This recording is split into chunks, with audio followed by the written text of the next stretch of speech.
Hey guys, I thought I would mess around with Messian Mode 2 for a little bit today for a change. So usually I'm talking about Messian Mode 3. Messian Mode 2 is much more common. The octatonic scale, the double diminished scale, the Bartok scale, it's got a lot of different names. And there's a lot of players that have done great things with it, like Scott Henderson and John Schofield and Alan Holdsworth and Coltrane. I don't know, it's a lot of people use this scale. I think it's pretty common, and one of the reasons I haven't used it a lot is that I haven't used it a lot lately. It's just that it's it's kind of been done a lot, but nevertheless, let's just do some ideas. I'm working out of like a B half whole diminished scale. So that looks like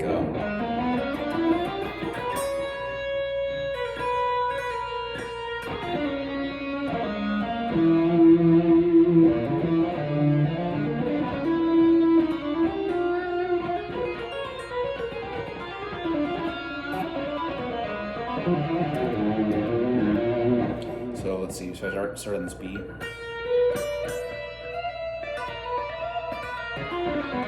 That's kind of a cool shape.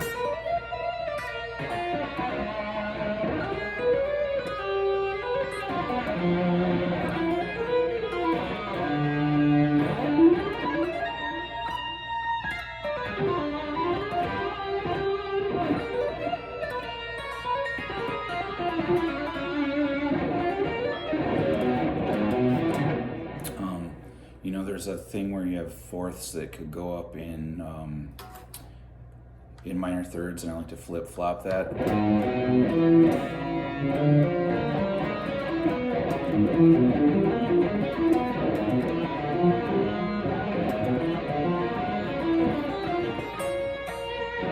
if I went from that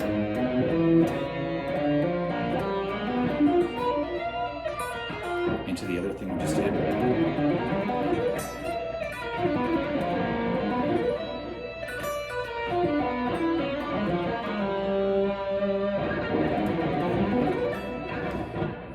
try it 3 frets away. Everything's symmetrical by minor thirds, so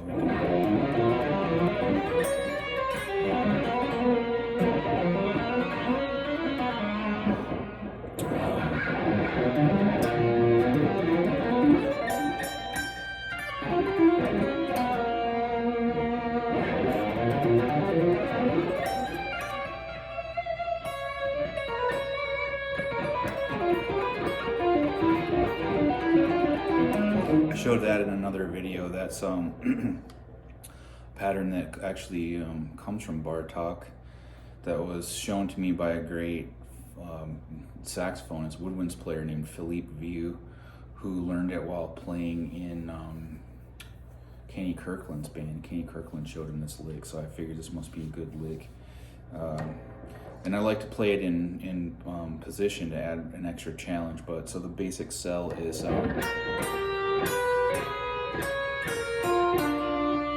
that's it. And then so if I decided to not play it in position and to just go down in minor thirds, it would look like this, which you can do this too.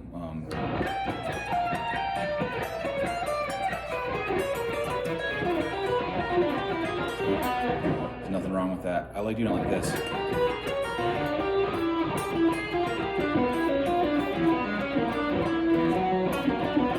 Yeah.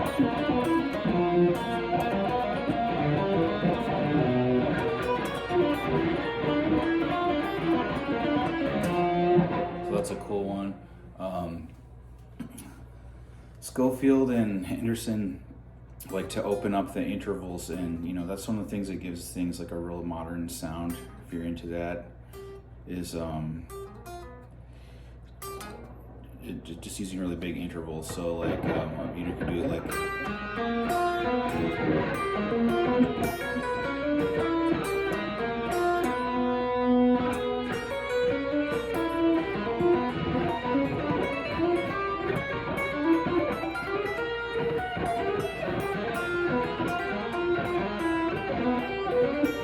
yeah.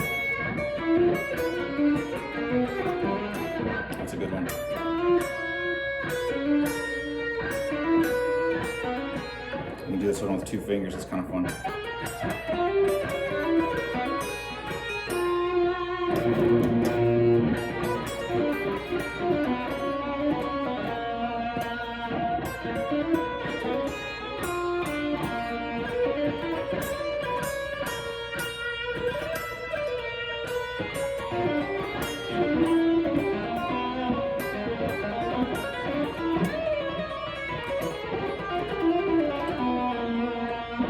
A lot of times I just explore, you know, and you don't really even need a pattern. Just pick a note, pick another note, pick another note, do them all one at a time.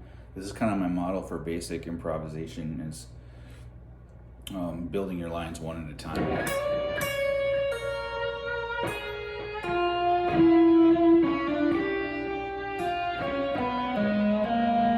You train yourself to do it by just playing slow and thoughtfully.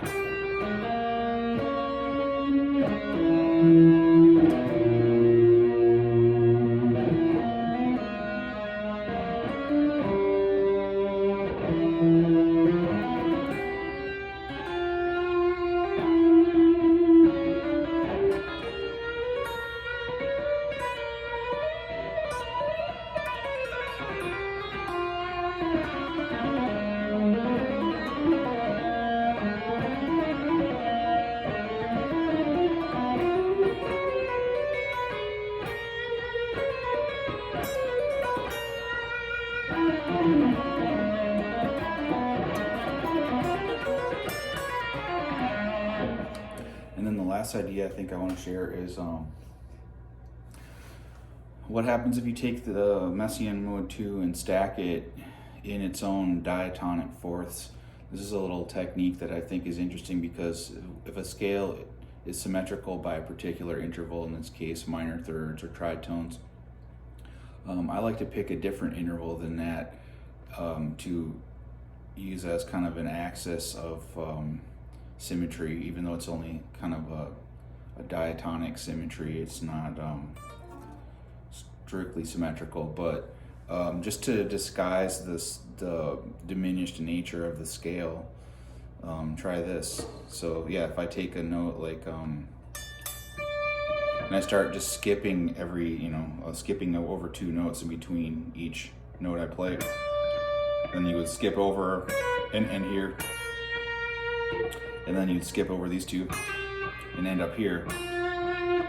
So you get this kind of repeating shape, this repeating interval stack that's major thirds and perfect fourths.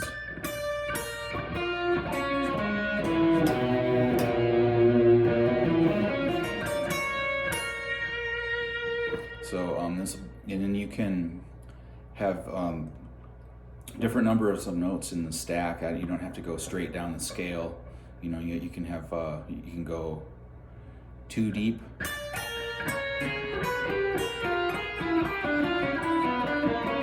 So that would just be like, you know,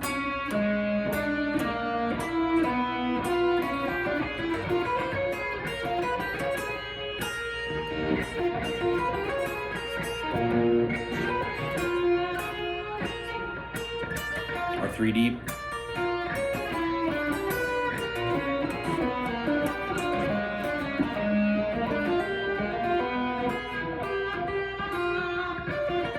But so to study that, just stacking it all the way down, and then it'll show you that there's really only 2 interlocking columns. This is another concept that I use. It's just called interlocking columns, where you have you build an array of shapes that don't have notes in common, and that you can make all kinds of patterns out of something if you have different columns going on. So one column would be like, and then the next one is kind of a brain buster, but all I'm doing is taking the shape and moving it up the scale. But so by practicing these 2 shapes, this one, like I'm starting on C here, you get C, F, like on the 8th fret, both. You gotta roll a lot with this. And then here you get 4 notes in a row all on the same fret. So you gotta be really good at rolling. You don't want them to blend.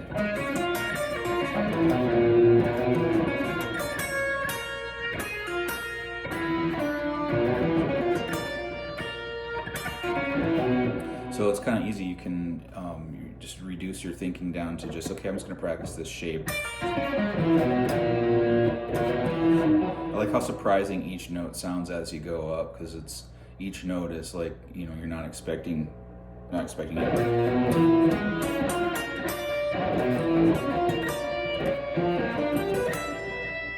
So yeah, the next shape is like this, starting on D, and you know, you're just alternating major thirds and major thirds and perfect fourths. So this one starts off, the last one started off with a perfect fourth, this one starts off with a major third.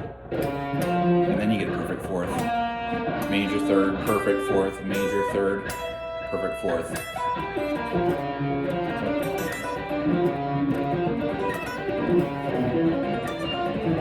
When you get those two shapes down, you can move them around the fretboard.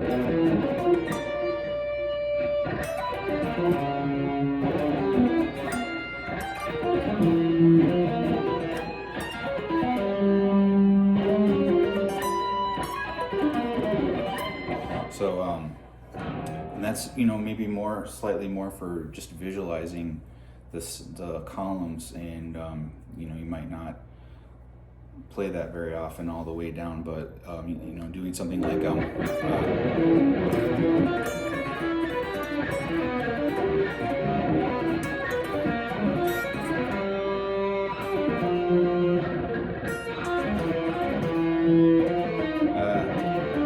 it's a brain buster every time. Whoops.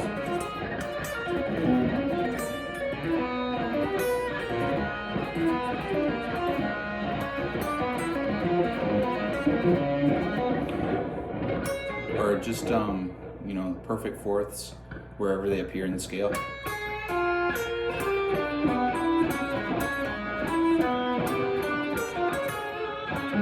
So all I've kind of done is taken this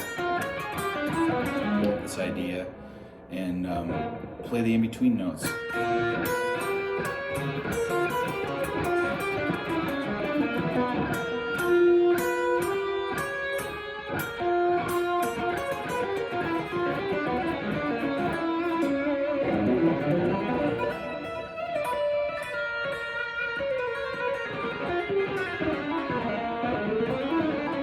Of course, you can do your very highly chromatic, you know, bebop kind of spaghetti. That's kind of hard to avoid. I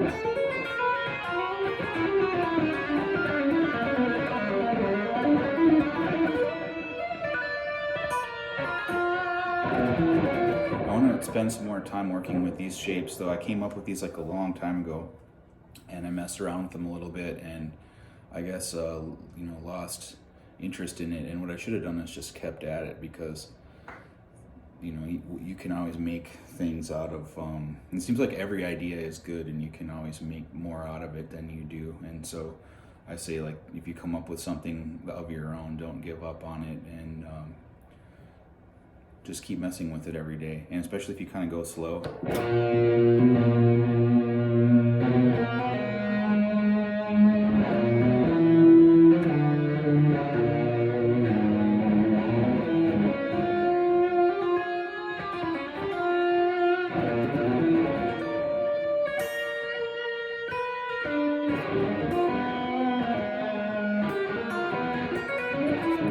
To me, the main problem with the diminished scale is that it's hard to disguise, and so you see a lot of people, you know, just playing stuff that, it just pops out at me right away. I'm like, okay, that's diminished scale, big deal, you know. And that's kind of how I listen, unfortunately. But I realized the other day that it is possible to play some very interesting things with the scale, and especially, I don't know, maybe I'll go back to these bigger interval things.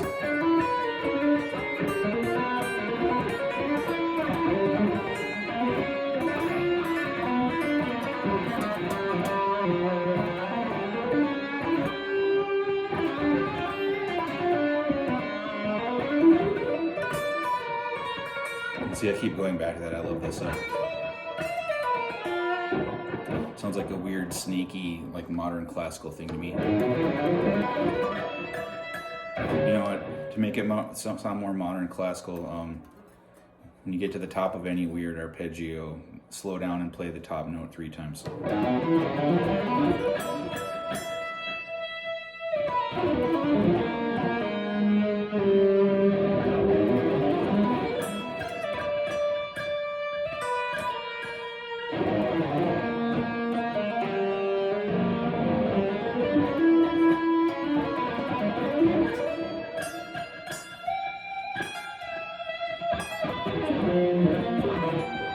I don't know why that is.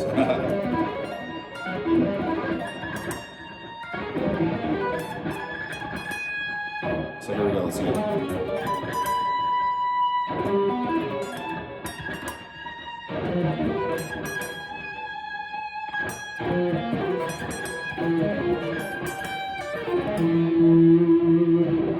How to get fired from any gig.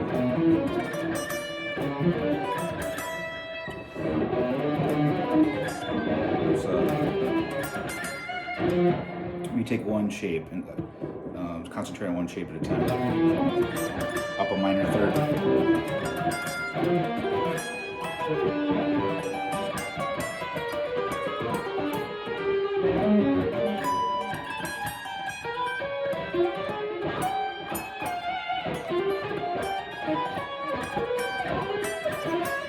I find it easy to kind of waste a lot of time in a good way with this scale, you know, breaking things up rhythmically.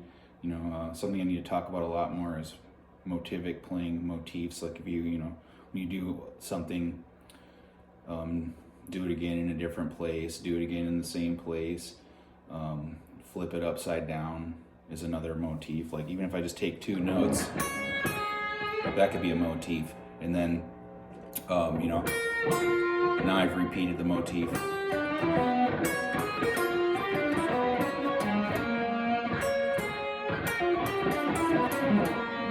So, you know, but you can flip-flop the motif. For some reason, your ear can hear mirror images of an idea, so play it one way, and then backwards in a different place.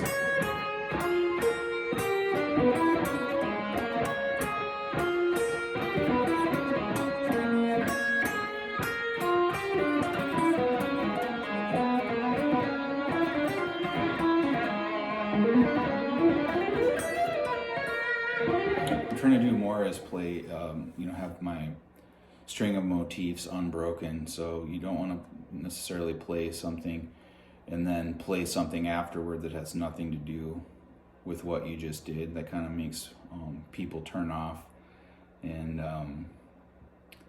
you know, there's just there's like 2 topics that don't really go together, and it would be weird if in conversation you were like, you know, I went to church on Sunday, I need to buy some eggs.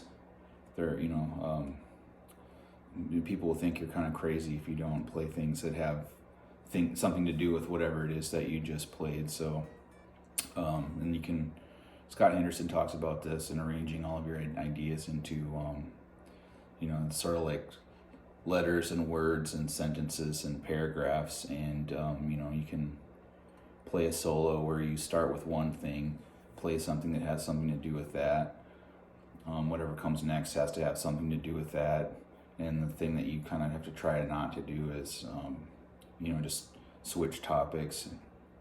And, you know, a lot of people throw away their ideas too soon. And like they'll play a thing and then they'll say, I don't like that thing.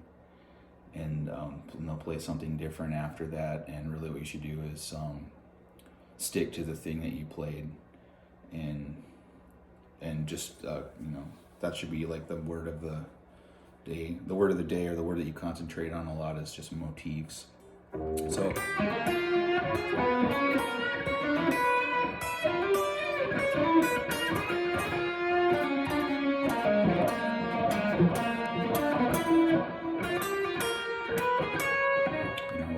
So I guess I rambled on for quite a while about Messiaen Mode 2. So hope you like those ideas, and see you in the next video. Thank you.